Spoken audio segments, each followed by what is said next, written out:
നാടും നഗരവും തെരഞ്ഞെടുപ്പിന്റെ ആവേശത്തിലാണ്. തദ്ദേശ സ്ഥാപനങ്ങളുടെ അധ്യക്ഷന്മാർ ഒക്കെ കാവൽ അധ്യക്ഷന്മാരായി മാറിയിട്ടുണ്ട്. തെരഞ്ഞെടുപ്പ് കാലത്ത് കൊല്ലം വിളക്കുടി പഞ്ചായത്തിൽ ഇന്നലെ നടന്നത് പഞ്ചായത്ത് പ്രസിഡന്റിനെ തെരഞ്ഞെടുക്കലാണ്. പെരുമാറ്റച്ചട്ടം നിലവിൽ വന്നിട്ടും അതെങ്ങനെ സംഭവിച്ചു എന്നുകൂടി അറിയാം. സംസ്ഥാനത്താകെ തെരഞ്ഞെടുപ്പ് ചൂടിലാണ്. കൊല്ലം ജില്ലയിലെ വിളക്കുടി ഗ്രാമപഞ്ചായത്തിലും തെരഞ്ഞെടുപ്പ് ചൂടുണ്ട്. പക്ഷേ ഇപ്പോൾ നമ്മൾ ഇവിടെ വന്നിരിക്കുന്നത് വിളക്കുടി ഗ്രാമപഞ്ചായത്തിലെ തെരഞ്ഞെടുപ്പ് ചൂടിന് തന്നെയാണ്. പക്ഷേ ആ തെരഞ്ഞെടുപ്പിനൊരു വ്യത്യസ്തതയുണ്ട്. വാർഡ് പുനർനിർണയത്തിന് മുൻപ് വിളക്കുടി പഞ്ചായത്തിൽ ആകെ വാർഡുകൾ 20. UDF 10ഉം LDF 9ഉം BJP 1 സീറ്റുകളിൽ വിജയിച്ചു. 3 വർഷം UDF അധികാരത്തിലിരുന്നു. കോൺഗ്രസിൽ നിന്ന് മത്സരിച്ച 2 പേർ കൂറുമാറിയതോടെ ഭരണം പോയി. പിന്നീടുള്ള ഓരോ വർഷവും കൂറുമാറിയവർ LDFന് വേണ്ടി പഞ്ചായത്ത് പ്രസിഡന്റായി. തെരഞ്ഞെടുപ്പ് പ്രഖ്യാപിക്കുന്നതിന് ദിവസങ്ങൾക്ക് മുൻപാണ് ഇരുവരെയും അയോഗ്യരാക്കിയത്.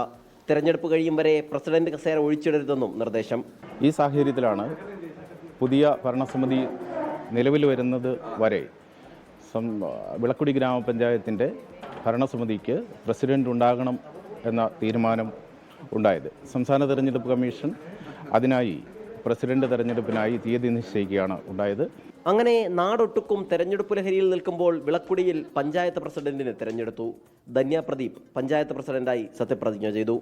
ഇന്ത്യൻ ഭരണഘടനയോട് യഥാർത്ഥമായ വിശ്വാസവും കൂറും പുലർത്തുമെന്നും കോൺഗ്രസിൻ്റെ അഴിമതി നിറഞ്ഞ ഭരണത്തിൽ നിന്ന് പിൻവാങ്ങിയാണ് 2 ഗ്രാമപഞ്ചായത്ത് അംഗങ്ങൾ ഞങ്ങളോടൊപ്പം വന്നത്. ഇങ്ങനെ ഒരു സംവിധാനം വരുമെന്ന് ഞങ്ങൾക്ക് ഉറപ്പില്ലായിരുന്നു.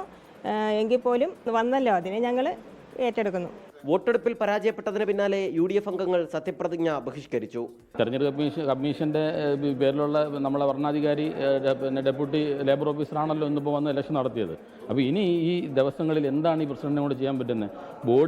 ബോർഡിൽ ഒരു പ്രസിഡന്റ് എന്നുള്ളത് എഴുതി വെക്കാമെന്നല്ലാതെ എന്ത് ചെയ്യാൻ പറ്റും? ഒരു കാര്യവും ചെയ്യാൻ പറ്റത്തില്ല. പിന്നെ എന്തിനാണ് ഇങ്ങനെ ഒരു നാടകം എന്നാണ് നമുക്കറിയാൻ പറ്റുന്നത്.